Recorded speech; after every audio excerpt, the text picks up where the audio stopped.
CBSE के पाठ्यक्रम के अनुसार 12वीं कक्षा की पाठ्य पुस्तक अंतरा से पाठ 11 आप सबके सामने पेश है। इस पाठ से संबंधित कवि का जीवन परिचय इस भाग में हम पढ़ेंगे। कवि हैं घनानंद जी।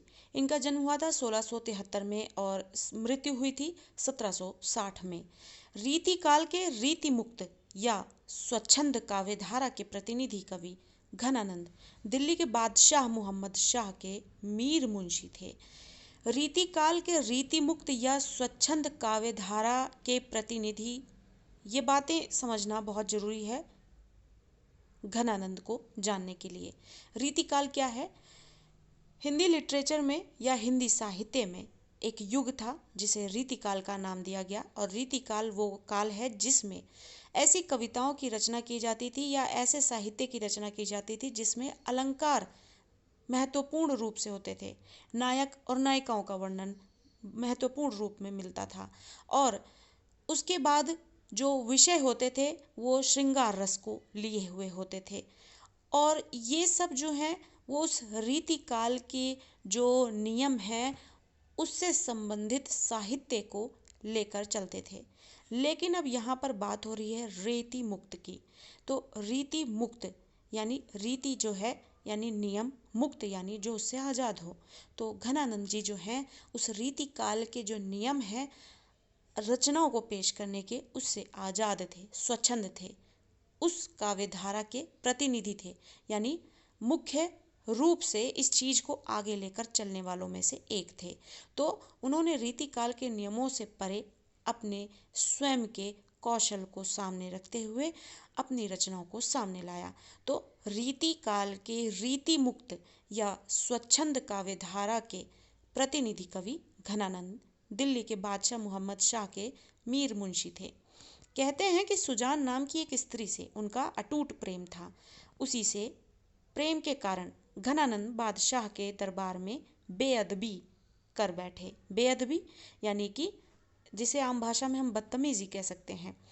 अब बादशाह के दरबार में घनानंद जी क्या कर रहे थे, ये बात जानना भी बहुत जरूरी है। जिस वक्त की बात हो रही है, जिस साहित्य काल की बात हो रही है, उस साहित्य काल में जो कवि होते थे वो बड़े बड़े राजाओं के आश्रय में रहते थे। और जिन राजाओं के आश्रय में वो रहते थे, जो राजा थे, उनकी बड़ाइयाँ करना, उनके यश का वर्णन करना उनका धर्म और कर्म दोनों हुआ करता था। उसी के तहत घनानंद जी भी ऐसे ही आश्रय में रहते थे और उसी आश्रय में उन्होंने अपने राजा की, बादशाह की बेअदबी की थी, जिससे नाराज होकर बादशाह ने उन्हें दरबार से निकाल दिया। साथ ही घनानंद को सुजान की बेवफाई ने भी निराश और दुखी किया। यानी यहाँ पर सुजान से भी उन्हें बेवफाई मिली, धोखा मिला, जिससे उनके जीवन में नकारात्मकता, दुख और निराशा और भी बढ़ती चली गई। वे वृंदावन चले गए और निम्बार्क संप्रदाय में दीक्षित होकर, निम्बार्क संप्रदाय था एक उस वक्त पर जिसमें शामिल होकर घनानंद जी ने दीक्षा प्राप्त की और भक्त के रूप में जीवन निर्वाह वहाँ करने लगे। परंतु वे सुजान को भूल नहीं पाए और अपनी रचनाओं में सुजान के नाम का प्रतीकात्मक यानी सुजान को एकदम से सामने ना लाना, प्रतीक के रूप में सुजान का वर्णन उन्होंने अपने प्रत्येक रचना में किया और काव्य रचनाओं को पेश करते रहे। घनानंद मूलतः प्रेम की पीड़ा के कवि हैं, जिसको हम हिंदी साहित्य में या व्याकरण में जिसे रस के अंतर्गत श्रृंगार में विरह रस पढ़ते हैं, उस रस के साथ कविताओं को पेश करने वाले कवि थे। घनानंद मूलतः प्रेम की पीड़ा यानी विरह को झेलने वाले कवि थे और उसी को अपनी कविता में मुख्य विषय के साथ पेश किया करते थे। वियोग, विरह और वियोग दोनों का अर्थ एक ही है, जहां प्रेमी या प्रेमिका दोनों बिछड़ गए होते हैं या एक साथ उनका वर्णन नहीं मिलता। तो वियोग वर्णन में उनका मन अधिक रमा है। उनकी रचनाओं में प्रेम का अत्यंत गंभीर, निर्मल, आवेगमय और व्याकुल कर देने वाला उदात्त यानी ऊंचा, यानी बहुत ही बेहतरीन रूप व्यक्त हुआ है। इसलिए घनानंद को साक्षात रसमूर्ति कहा गया है। घनानंद के काव्य में भाव की जैसी गहराई है वैसी ही कला की बारीकी भी।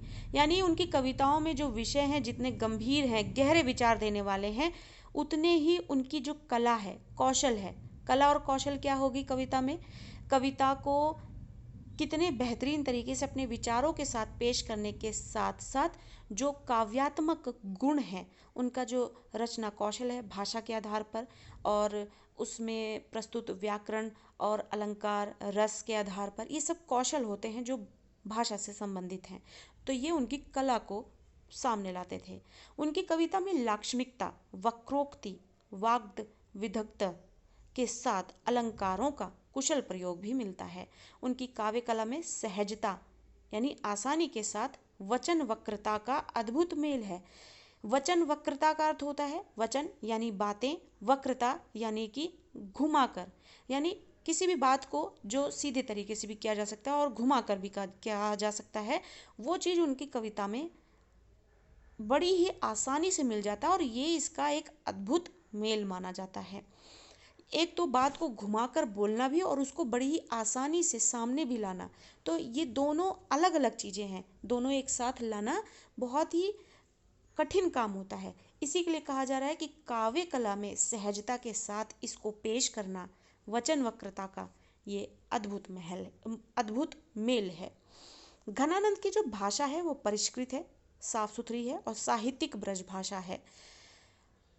जिस काल में और जिस साहित्यिक रीति काल के वक्त की बात हो रही है, घनानंद के समय की, जिस वक्त पर उन्होंने उनकी काव्य रचना पेश की है, उस वक्त में ब्रज भाषा जो है वो अपने उच्चतम स्तर पर प्रयोग की जाने वाली सबसे बेहतरीन और सर्वप्रथम भाषा थी जो साहित्य में देखने को मिलती थी। तो घनानंद की जो भाषा है परिष्कृत और साहित्यिक ब्रज भाषा है, उसमें कोमलता मधुरता का चरम विकास दिखाई देता है। भाषा की व्यंजकता बढ़ाने में वे अत्यंत कुशल थे। वस्तुतः वे ब्रज भाषा प्रवीण ही नहीं, सर्जनात्मक काव्य भाषा के प्रणेता भी थे। यानी ब्रज भाषा में वो बहुत ही माहिर थे और ब्रज भाषा में उनकी अच्छी पकड़ तो थी ही, लेकिन सर्जन क्षमता में भी वो आगे थे। सर्जन यानी लिखने में भी वो, लेखन कौशल में भी ब्रज भाषा में आगे थे। घनानंद की रचनाओं में सुजान सागर, विरह लीला, कृपाकर्ण निबंध, रसकेली वल्ली आदि प्रमुख हैं। इनकी रचनाओं को याद करने का एक बेहतरीन तरीका यह है कि या तो उनकी रचनाओं में आपको सुजान नाम मिल जाएगा या फिर विरह शब्द मिल जाएगा, या फिर आपको जैसे कि ये रसकेली वल्ली मिला है, रसकेली जिसका अर्थ जो है श्रृंगार रस से ही संबंधित होता है। तो ये चीज़ें जो ध्यान में रखेंगे तो ऐसे नाम वाले जो हैं ज़्यादातर रचनाएं, ज़्यादातर सारी नहीं, ज़्यादातर रचनाएं जो हैं घनानंद की ही देखने को मिलती हैं। अब यहाँ पर पाठ्यक्रम में जो अंश जोड़ा गया है उससे संबंधित एक संक्षिप्त जानकारी है, वो देखते हैं। प्रस्तुत पुस्तक में कवि घनानंद के 2 कवित्त तथा 2 सवैये दिए जा रहे हैं। प्रथम कवित्त में कवि ने अपनी प्रेमिका सुजान के दर्शन की अभिलाषा प्रकट की है कि सुजान के दर्शन के लिए ही ये प्राण अब तक अटके हुए हैं। दूसरे कवित्त में कवि नायिका से कहता है कि तुम कब तक मिलने में आनाकानी करती रहोगी, मुझ में और तुम में एक प्रकार की होड़ सी चल रही है कि कौन एक दूसरे से पहले मिलेगा। तुम कब तक कानों में रुई डालकर बैठी रहोगी। रुई डालकर बैठना कहावत है, यानी किसी की बात को अनसुना करना। कभी तो मेरी पुकार तुम्हारे कानों तक पहुंचेगी ही। आगे प्रथम सवैया में कवि ने विरह और मिलन की अवस्थाओं की तुलना की है। प्रेमी कहता है कि संयोग के समय में तो हम तुम्हें देखकर जीवित रहते थे, अब वियोग में अत्यंत व्याकुल रहते हैं। अंतिम सवैया में कवि कहता है कि मेरे प्रेम पत्र को प्रियतमा ने पढ़ा भी नहीं और फाड़ कर टुकड़े टुकड़े कर दिए। तो इस तरीके से हमें इस पाठ में कवि घनानंद जी द्वारा जो उनके प्रेम की पीड़ा है, विरह वर्णन है, वो देखने को मिलेगा। सुजान का वर्णन देखने को मिलेगा, जो अभी हमने उनके जीवन परिचय में पढ़ा और समझा कि उनकी रचनाएं जो हैं वो सुजान से संबंधित रही हैं। उन्होंने हमेशा उनको प्रतीकात्मक रूप में अपनी रचनाओं में जगह दी है और उनकी रचनाओं में उनका और विरह वर्णन बेहतरीन रूप में हमें देखने को मिलेगा।